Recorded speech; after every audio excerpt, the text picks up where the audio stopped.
जब मीरा 5 वर्ष की अवस्था में थी तो मीरा के गांव में, मीरा के घर में श्रीमद् भागवत का आयोजन हुआ। सब लोग आए, बड़े घराने में कथा हो रही है, तो कुछ लोग तो ऐसे ही आए बस मुंह दिखाने के लिए कि नहीं गए तो संबंध रिश्ते खराब हो जाएंगे। सब आए, सब ने कथा सुनी, कथा विश्राम हो गई। कथा विश्राम के बाद बाबा जी ने, जो पंडित जी कथा कह रहे थे, वृंदावन से आए थे, उन्होंने कहा कि अजी किसी को कोई पूछना प्रश्न कोई जिज्ञासा मन में हो तो पूछो, हम तो 3 घंटे बोल लिए, अब तुम कुछ पूछना है तो पूछो। तो सब बोले अरे नहीं बाबा जी 3 घंटे आपको झेल लिया वही बहुत है, अब क्या प्रश्न करें, अब नहीं पूछना, हो गया, अब आप जाओ हम भी घर चलते हैं। तो वो सब जल्दी 3 घंटे के बाद तो सबको भागने के लगते ना कि अब जल्दी चलो घर पे, अब तो सब चले गए। बाबा जी ने सोचा जब ये गए तो हम भी चलते हैं, तो सो झोला डाल अपना पंडित जी भी जाने लगे। तो जैसे जा रहे थे तो पीछे से कोई एक व्यक्ति ने आके पंडित जी का कुर्ता पकड़ लिया। पंडित जी बोले इतनी किसकी हिम्मत हमारा कुर्ता पकड़ा, तो पीछे मुड़ के देखा तो कौन था, 5 साल की छोटी सी मीराबाई। 5-6 साल आयु उस समय मीरा की रही होगी। तो बोली बाबा मुझे पूछना है। तो बाबा बोले अरे लाली तू पूछेगी? तो बोले हाँ बाबा मैं पूछूंगी। पहले तो एकदम पंडित जी अवाक रह गए, यहाँ 80-80 100-100 साल के बुढ़े बैठे थे, उनके मन में कोई प्रश्न नहीं आया, और ये 5 साल की छोरी हो सकता है कुछ पूछेगी कि बाबा जी टॉफ़ी चॉकलेट कहाँ मिलेगी, बाबा जी खिलौना गुड्डा कहाँ मिलेगा।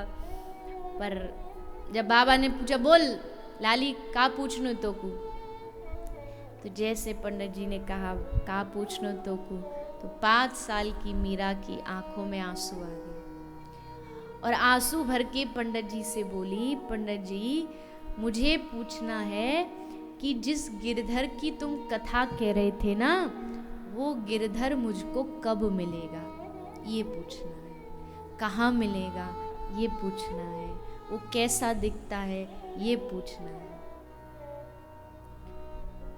पंडित जी एकदम आश्चर्यचकित हो गए। एक 5 साल की छोटी सी लाली पूछ रही है गिरधर कब मिलेगा।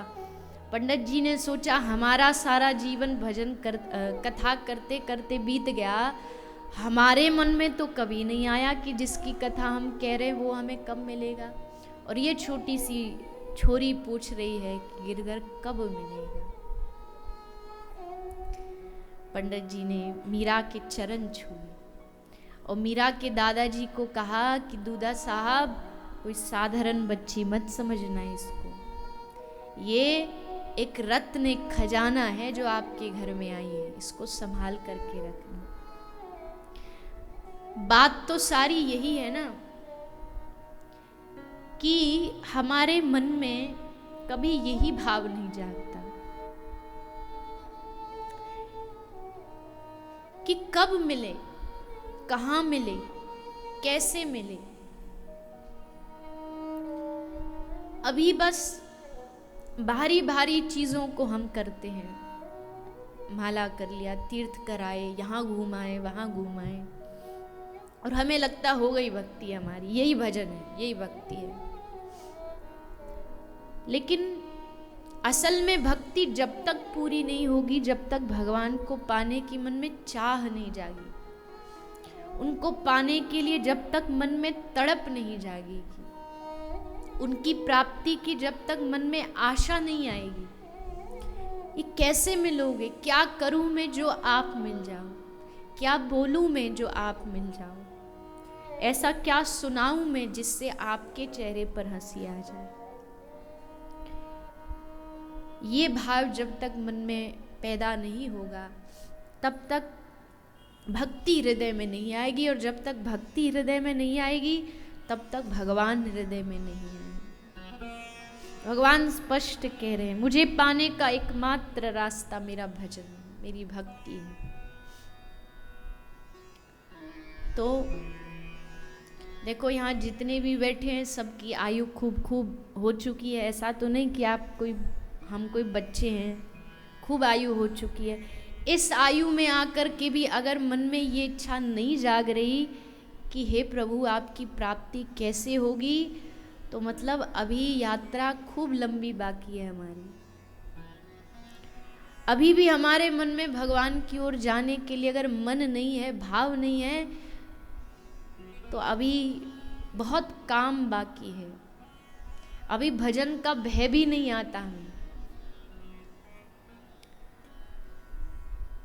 इसलिए भगवान से निवेदन करिए कि हे प्रभु ऐसी भक्ति दीजिए जिसको मन में पा करके हमें आपके पाने की चाह, हमें और कुछ नहीं चाहिए। देखो मैं बार बार कहती हूँ, मेरी जो व्यासपीठ है, मुझे कोई पूजा पाठ कर्म कांड इत्यादि कुछ नहीं आता, कुछ भी नहीं। नियम क्या क्या होते हैं वो सब भी पता नहीं है। कोई पूछता है भूत भविष्य, वो सब भी कुछ आता जाता नहीं। इच्छा पूर्ति वो भी पता नहीं कैसे होती है। पर एक ही बात संतों से सीखी है, गुरु के चरणों में सीखी है कि कुछ करो न करो, कोई नियम करो न करो, पर बस भगवान से प्रेम करना सीख जाओ, भगवान का स्मरण करना सीख जाओ, उनकी याद करना सीख जाओ।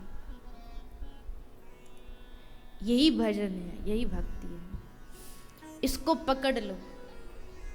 और फिर पूछा कि चलो आप कह तो रहे हो भक्ति से भगवान मिलते, पर हम चाहते भक्ति प्रकट हो, पर होगी कैसे? हम कोशिश तो कर रहे हैं, पर प्रकट होने का रास्ता क्या है?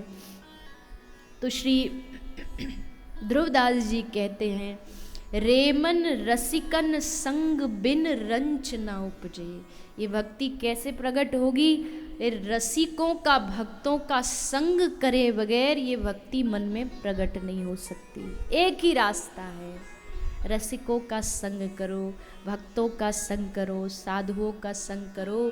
जी साधुओं में इतनी ताकत होती है, जैसे साधु जो होते हैं, भक्त जो होता है ना, वो नींबू जैसा होता है। नींबू जैसा कैसे? 5 किलो दूध हो, आपको 5 किलो दूध की सब्जी बनानी हो तो सब्जी बना सकते हो? कैसे बनाना है? एक बूंद उसमें नींबू की डालो। एक बूंद आप उसमें नींबू की डालोगे तो जो 5 किलो दूध है ना, नींबू उसको अपने जैसा बना लेगा, उसका पनीर बनेगा और फिर आप आराम से उसकी सब्जी बना सकते हैं। तो वैसे ही एक बूंद अगर भक्त के संग की प्राप्त हो जाए ना, तो साधु चाहे लाखों हो, वो साधु उन सबको अपने जैसा बना, अपना स्वभाव दे देगा, अपना व्यवहार, अपना विचार सब कुछ दे देगा। एक बूंद जैसे नींबू की डलते ही सब बदल जाता है, वैसे एक साधु का संग करते ही आपका सारा जीवन बदल जाएगा। इसलिए साधु संग करो, प्रेमी भक्तों का संग करो। आपसे तो ब्रज दूर नहीं है, वृंदावन दूर नहीं है, आप जाते भी रहते होगे वृंदावन में, पर मैं हमेशा कहती हूँ भैया कोई तीर जाओ, भगवान को बाद में ढूंढना, पहले वहाँ भगवान के किन्हीं प्रेमियों को ढूंढो। तुमने असल प्रेमी को ढूंढ लिया ना, तो भगवान को फिर ढूंढना नहीं पड़ेगा। वो फिर तुरंत तुम्हारे पीछे पीछे, अच्छा इसके संग खड़ा है, अच्छा ये तो मेरा अपना, ठाकुर जी तुरंत आपको अपना बना लेंगे। इसलिए ऐसे प्रेमियों को ढूंढो, ऐसे भक्तों को ढूंढो, ऐसे साधुओं को ढूंढो। यही एकमात्र रास्ता है भक्ति पाने का। और चाहे आपको कोई लाख उपाय बताए, सब रास्ते टेढ़े मेढ़े हैं। टेढ़े मेढ़े रास्तों में कब भटक जाओगे पता भी नहीं लगेगा। आजकल भटकाने वाले भी बहुत है, कोई कमी थोड़ी है। पर अगर नहीं भटकना तो एकमात्र एक ही काम करो कि सीधा साधा रास्ता भक्तों का संग करो, साधुओं का संग करो। अपने आप हृदय में अपने आप मन में, पारसमणि लोहे को भी छुएगी तो सोना बना देगी। और महापुरुष तो कहते पारस और सोने में इतना अंतर जान, वो लोहा कंचन करे ये करे आप समान। पारसमणि लोहे को सोना बनाती पर पारसमणि नहीं बनाती। लेकिन साधु बोले साधु करे आप समान। साधु जब छूता है ना, साधु जब स्पर्श करता है तो साधु छूने से ही उसको अपने जैसा बना देता, अपना स्वभाव दे देता, अपना मन अपना विचार दे देता। इसलिए तो साधुओं के चरण छूने का महत्व है। क्यों छूते साधुओं के चरण? अब वो अलग बात है कि आजकल के जो लोग बाग होते हैं वो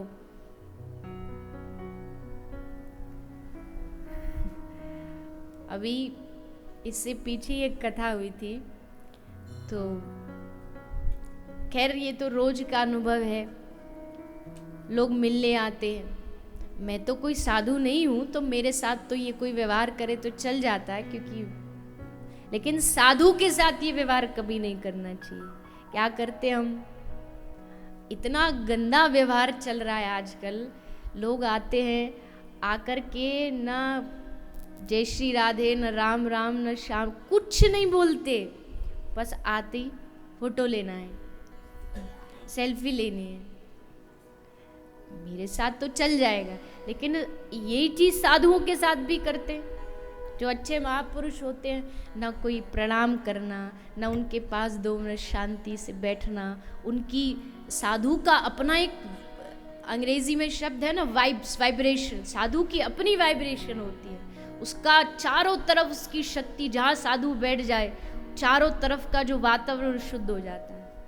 उस वातावरण को 2-5 मिनट बैठ के थोड़ा अनुभव करो, वहाँ बैठ के श्वास लो। वो भक्ति की श्वास जब भीतर जाएगी तो अपने आप मन परिवर्तित, और हम करते ही नहीं। फोटो खींचने के चक्कर में महाराज जी का ही हाथ पकड़ के खींच लेंगे, कराओ हमारे साथ फोटो। बेचारे महाराज जी भी क्या बोले, ले ले भैया। साधुओं को नहीं छोड़ते, साधुओं को जाके, कथा वक्ताओं को जाके बोलेंगे हम आपके बहुत बड़े फैन हैं। साधुओं के फैन होते हैं कई दुनिया में,